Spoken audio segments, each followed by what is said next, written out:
Dans les temps anciens, bien avant le déluge, un peuple de nomades découvrit un jour, à force d'errance, une vallée secrète qu'ils appelèrent le Jardin, renfermant en son centre l'arbre de la connaissance, gardé par le serpent Nahash, et celui de la vie, par Akama, dit la grande voix. Fatigué devant l'opulence de nourriture qu'offrait ce paradis sur terre, le peuple nomade pria son chef, un homme prénommé Adam, de bien vouloir s'y établir. Ce que ce dernier, bon et juste, accepta sans délai. Quelque temps plus tard, la femme d'Adam, Hawa, mit au monde 3 fils.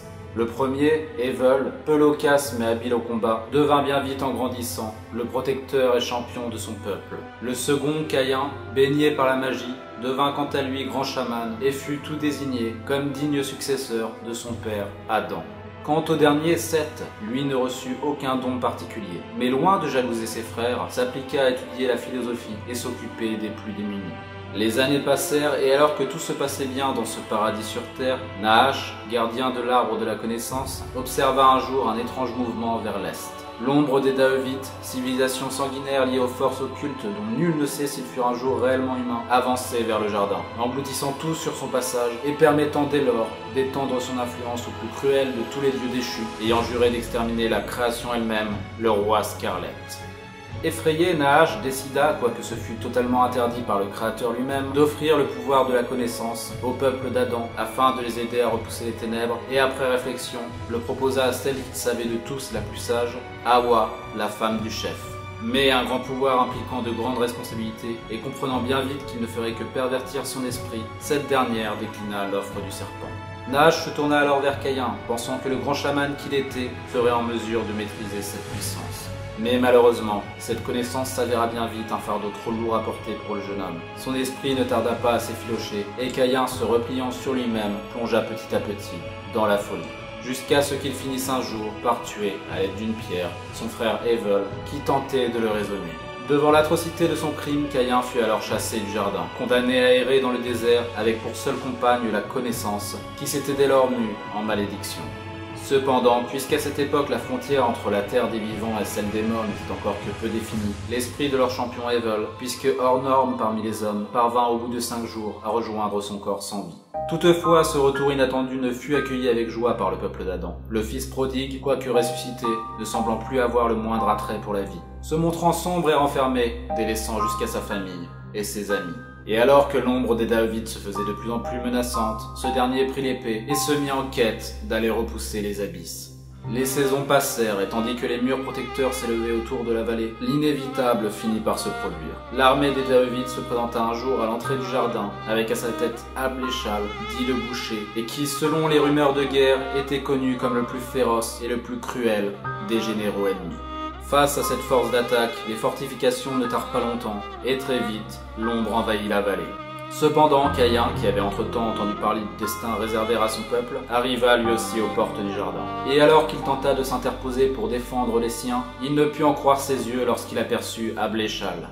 Le dit boucher, réputé comme le plus cruel de tous, n'était autre que son frère Evel, qui, dans sa vanité, avait juré allégeance au dieu noir vénéré par les Daevites. Meurtri par cette trahison, Caïn tenta bien d'arrêter son frère, mais ne put au final rien faire contre lui, qui, imprégné par les ténèbres, n'avait plus de l'homme que l'apparence. Et se retrouvant à sa merci, le boucher lui arracha les bras l'un après l'autre, avant de le laisser pour mort, inconscient, sur la terre brute. Abléchal mena alors son armée au centre du jardin, massacrant au passage le peuple l'ayant vu grandir, allant même jusqu'à tuer de ses propres mains son père Adam et sa mère Hawa. Le jardin fut réduit en cendres, l'arbre de la connaissance s'embrasa, celui de la vie s'envola, et les quelques survivants du carnage furent réduits en esclavage. Cependant, et certainement prenant conscience de l'atrocité de ses actes, la petite part d'Evel encore vivante dans le cœur noirci d'Abléchal se révéla. Et torturé par sa propre conscience, le boucher se retourna contre les Daevites, les massacrant les uns après les autres, et allant même jusqu'à vaincre le dieu déchu, Moloch. Et alors qu'épée en main, Evel se mit en quête de défier le roi Scarlet, les vannes du ciel s'ouvrirent, et le déluge s'abattit sur terre.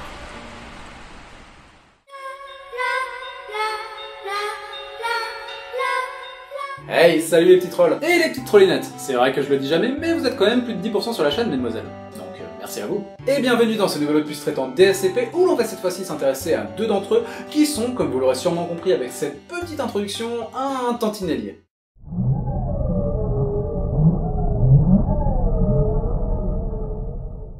SCP-073 est une entité humanoïde originaire du Moyen-Orient, possédant un symbole sumérien gravé sur le front, non traduit à ce jour, et dont il refuse de parler, semblant d'ailleurs plutôt affligé lorsqu'on le mentionne, et paraissant avoir approximativement une trentaine d'années, et ne mesurait pas moins d'1m80 pour 75 kg. Beau gosse. A noter toutefois que les bras, jambes, colonne vertébrale et omoplate du sujet semblent avoir été remplacés par des homologues artificiels faits d'un métal d'origine inconnue, dont l'entité ne semble prendre conscience que lorsqu'on lui en parle, restant cependant incapable d'expliquer leur provenance et déclarant posséder ces prothèses depuis aussi loin qu'ils s'en souviennent. Bref, pour résumer, 073 c'est un putain de cyborg quoi. Mais tu ne t'es pas rendu compte que pour dominer un homme, il faut également contrôler son cœur. Mais en plus classe que ça. Et de plus, plutôt sympathique. En effet, l'entité, qui souhaite être appelée K1 en passant, se montre généralement extrêmement polie et cordiale, ainsi qu'extrêmement serviable envers le personnel de la Fondation, ne rechignant jamais à aider dès qu'il peut. En conséquence, il est permis au SCP de se balader librement sur site, à condition toutefois de porter en permanence un appareil de localisation.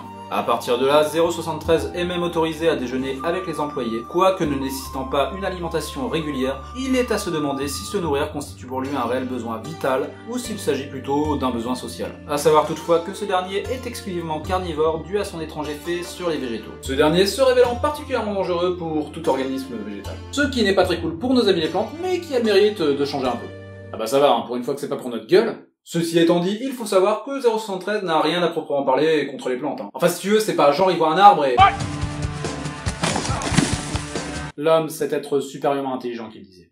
Non, en fait, c'est plutôt malgré lui, puisqu'il se trouve que toute forme de vie ayant poussé sous terre à moins de 20 mètres de l'entité se mettra à pourrir inexorablement, et ce, sans aucune raison apparente. Et de plus, tous les sols ayant été foulés par ce dernier deviennent stériles de façon permanente, et ce, en à peine 2 semaines. Bon, en gros, comme tu l'auras compris, 073 n'est pas prêt d'embrasser une carrière d'agriculteur, quoi. D'ailleurs, à noter qu'en conséquence, la cellule du sujet ne contient exclusivement que du mobilier non organique, puisque même une table en bois, donc d'origine végétale, certes, mais non vivante, se mettra tout de même à pourrir au contact de l'entité. De même pour le papier, par exemple. Il est aussi à noter qu'aucune violence ne doit être exercée à l'encontre du SCP, non pas par altruisme, quoique de toute manière ce dernier se montrant extrêmement docile et bienveillant, il n'y aurait clairement aucune raison de le violenter, mais surtout parce que tout dommage qui lui est infligé est immédiatement renvoyé vers son agresseur. Entre autres, même les tentatives de prélèvement de peau et de sang pour analyse se sont révélées inutiles, puisqu'au bout du compte, les échantillons retrouvés dans les flacons furent ceux de l'expérimentateur et non pas de K1. À savoir toutefois que même si l'entité ne reçoit aucun véritable dégât, il affirme tout de même ressentir la douleur et a dès lors poliment invité les chercheurs à ne plus trop expérimenter sur sa personne. Oui bon, en gros, il aura gentiment mis un coup de pression. SCP-073 fut découvert par la police new-yorkaise dans les années 1920, au milieu des corps sans vie de plusieurs membres bien connus d'un gang de l'époque. Comme justification, K1 raconta alors que ces derniers auraient tenté de s'en prendre à lui, ce qui aboutit à leur propre fin. Devant ces explications plus que douteuses, 073 fut incarcéré et considéré comme un John Doe avant que l'information ne finisse par remonter jusqu'aux oreilles de la Fondation. Bon alors, petit éclaircissement, on utilise le terme John Doe pour toute personne non identifiée dont on ne retrouve aucune trace dans quelque archive que ce soit. En gros, administrativement, c'est comme s'il n'existait pas, quoi. Enfin, dernière petite chose sur 073, il s'est révélé depuis son arrivée à la Fondation extrêmement intelligent et cultivé, et de plus possédant une mémoire photographique. Allant, pour vous donner une idée, jusqu'à se rappeler mot pour mot de tous les textes d'un dictionnaire de 800 pages qu'il aurait parcouru en à peine 1 minute 30. Dès lors, à la lumière de sa nature indestructible, sa mémoire photographique et sa bonne volonté, la Fondation a décidé de l'utiliser comme disque dur vivant afin qu'aucune information confidentielle la concernant ne soit perdue en cas de catastrophe. Et quoique cette proposition ait reçu des avis plus que mitigés, l'entité de son côté a promis de garder le secret. À noter toutefois que ce dernier parut peu enclin à sauvegarder les informations concernant SCP-076, déclarant que de toute façon il connaissait déjà tout à propos de ce dernier.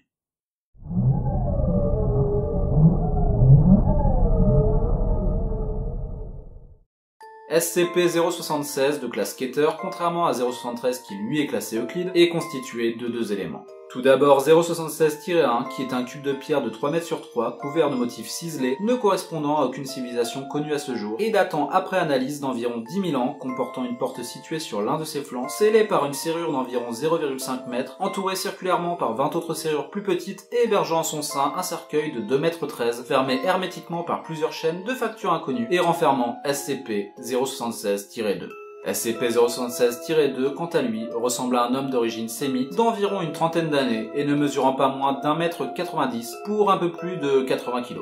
Le corps de ce dernier est recouvert de nombreux tatouages ésotériques, la plupart sous forme de démons grimaçants. À noter que le sujet, quoique considéré comme mort lorsqu'enfermé dans son cercueil, a la faculté de se réveiller, ce qui pourrait s'apparenter à une résurrection, suite à quoi il entrera dans une rage incontrôlable, tuant dès lors tout humain à son contact. À ce jour, pour l'arrêter, seule l'extermination pure et simple du SCP s'est révélée efficace. Les restes de l'entité se putréfiant rapidement jusqu'à n'être plus que poussière, renvoyant dès lors 076-2 à l'intérieur de son cercueil, qui se scelle alors de manière hermétique et avec force, suite à quoi ce dernier se régénérera selon un processus qui peut prendre entre 6 heures et 25 ans. Et là, je sais pas si vous vous souvenez, mais dans un ancien épisode, j'avais comparé 682 à Chong Grincheux. Et là, pour le coup, y a moyen que 076 lui pique la vedette. Enfin, je crois. Stopper 076-2, ou Abel comme on l'appelle, est souvent problématique en raison de ses importantes capacités physiques. En effet, l'entité possède entre autres une force et une vitesse surhumaine, arrivant sans trop de problèmes à enfoncer les portes de sécurité en acier renforcé, et pouvant parcourir jusqu'à 64 mètres en à peine 3 secondes. De plus, ce dernier semble ignorer toute douleur, poursuivant ses actions en dépit de blessures normalement invalidantes pour un être humain ordinaire. En outre, Abel a déjà survécu plusieurs minutes continuant à massacrer tout sur son passage, alors qu'il venait de recevoir plusieurs balles dans le crâne. Mais la capacité la plus inhabituelle de l'entité serait de loin sa faculté à matérialiser des armes blanches sorties de nulle part. Une séquence vidéo ralentie révéla alors que celle-ci venait en fait de minuscules failles dimensionnelles décrites comme de petits trous dans l'espace et que Abel semblait faire apparaître à sa guise. À noter que les lames disparaissent rapidement lorsque le sujet ne les a plus en sa possession. En conséquence, et devant la dangerosité de l'objet, ce dernier doit être gardé dans une zone de confinement intitulée 25B, située à plus de 200 mètres sous la mer, dont l'unique accès se fait via une cage d'ascenseur séparée tous les 50 mètres par des portes anti-explosion renforcées d'un blindage en titane. En même temps, il faut ce qu'il faut, c'est que comme tu l'auras compris, le truc il est légèrement vénère. Ouais. Mais attends, parce qu'en plus, c'est que c'est pas fini. Ah bah non, sinon ça serait carrément trop simple, Billy. Oh, oh. Puisque de plus, la zone de confinement doit contenir un périmètre de sécurité externe vis-à-vis des menaces extérieures, mais aussi une zone de gestion et de soutien pour le personnel sur site, une zone de confinement primaire contenant un cube de 7 mètres emboîté dans 1,5 m de titane, se devant d'être constamment inondé sauf si besoin en cas d'accès requis, un couloir appelé rien de moins que couloir de la mort qui fait la fusion entre la zone de gestion et de confinement primaire, ne mesurant pas moins de 150 mètres, muni d'un système électrique capable de délivrer des décharges pouvant aller jusqu'à 20 000 volts, et à l'entrée duquel se trouve un poste de sécurité gardé en permanence par au moins 3 membres du personnel armé et muni d'un... Et putain de bordel de merde, je sais même pas ce que c'est, mais ça a l'air trop grave vénère, vu qu'il est précisé qu'il s'agit de forces de frappe montées sur pivot nécessitant une parfaite ligne de vue sur le couloir ainsi qu'un écran plexiglas pour les protéger en cas de lancer d'armes. J'avais dit quoi déjà auparavant? En même temps, il faut ce qu'il faut, c'est que comme tu l'auras compris, le truc il est légèrement vénère. Ah oui, c'est ça, oui. Légèrement. Et malgré tout cela, dans l'éventualité d'une brèche de confinement, parce que bordel, oui, ça peut quand même arriver, l'installation complète sera noyée au bout de 90 minutes en cas de non-neutralisation de l'entité, entraînant bien évidemment la mort de tout personnel encore vivant sur le site. Et ce, pendant 24 heures, oui, parce que le machin a déjà pu survivre plus d'1 heure sans respirer. Donc comme ça, on se laisse un petit peu de marge. Sans déconner, et pourtant Dieu sait que j'en connais des SCP, mais c'est bien la première fois que j'entends parler d'une procédure aussi hardcore. Mais le pire, c'est que malgré tout ça, il a quand même été déjà à 2 doigts de s'échapper. Ouais. Enfin, s'échapper. Oui, bon, tu sais, en réalité, lui, il s'en fout de s'enfuir. Tout ce qui l'intéresse, c'est de buter le plus de mecs possible. Donc, quand il a fait le ménage dans sa zone de confinement, il va voir ailleurs. Tout simplement. Et là, pour le coup, le seul moyen de l'arrêter, je te le donne en mille, a été de faire exploser une tête nucléaire. Ouais. Bon, et à partir de là, comme vous l'imaginez, Abel est retourné dans son cercueil pour un petit somme bien mérité. À savoir que l'entité fut découverte en Mongolie aux environs de 1800 par des archéologues anglais qui la ramenèrent alors avec eux en bateau. À l'arrivée, alors que tout l'équipage avait été décimé sans aucune explication, 076 fut récupéré par une organisation qui le plaça dès lors en vitrine dans un de leurs sanctuaires intérieurs. Suite à quoi il y resta tranquillement plusieurs années jusqu'au jour où Abel entra en état actif, s'échappa de sa prison mortuaire avant d'être finalement récupéré par la fondation, après avoir quand même foutu un joyeux bordel. C'est d'ailleurs à cette période que les clés permettant de verrouiller 076-1 furent perdues. Fait intéressant, si l'entité exprime clairement un mépris pour la race humaine et admis lui-même ressentir du plaisir à tuer, enfin bref c'est un gros sociopathe quoi, il semblerait avoir toutefois une sorte de respect méfiant pour ceux qu'il reconnaît comme ses supérieurs ou du moins son égal. Ainsi, lors de l'une de ces nombreuses brèches de confinement, l'objet se montra intrigué de ne pas voir l'agent lui barrer la route comme il en avait l'habitude et demanda dès lors à plusieurs reprises où était passé ce dernier. C'est alors qu'à la surprise générale, lorsqu'on lui apprit que l'agent en question avait été tué bêtement lors d'un dommage collatéral destiné à le stopper, que 076-2 s'est rendu de lui-même et s'est laissé reconfiner sans aucune résistance. Suite à cela, le sujet fut interrogé sur ce changement soudain de comportement. Pourquoi sa mort vous importune-t-elle? Vous avez tué de nombreux humains avant. Pourquoi est-il tellement... Différent. Parce que, contrairement à vous, docteur, il représentait un défi, un ennemi réel. Il fut le responsable de votre neutralisation plusieurs fois. Vous devriez plutôt vous réjouir de sa mort. Je n'espère pas que vous compreniez, docteur, mais savez-vous qu'il a réussi à me tirer dans la tête plusieurs fois? Un homme comme ça mérite de mourir au combat, auprès de son adversaire, pas dans un bombardement ordonné par des rois et des princes couards, sains et saufs dans leur palais. Vous autres, vous me dégoûtez, vous ne méritez même pas que je vous tue. Oui, il semblerait que Abel, à l'instar de 682, soit au final bien plus compliqué qu'il n'y paraît. Et la Fondation l'ayant bien compris, cela mènera au projet Abel, et notamment sa confrontation avec 682. Pour changer, bon, confrontation à laquelle nous nous intéresserons dans une prochaine vidéo, étant donné qu'il y a quand même pas mal de choses à dire dessus.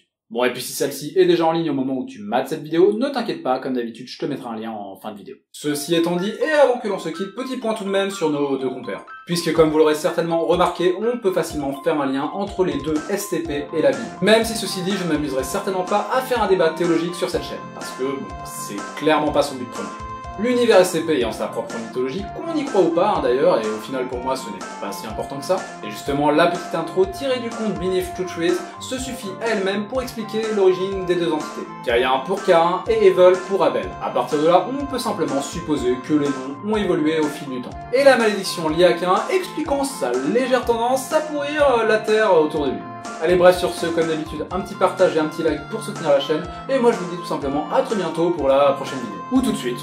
On sait pas. Allez, à plus les petits trolls.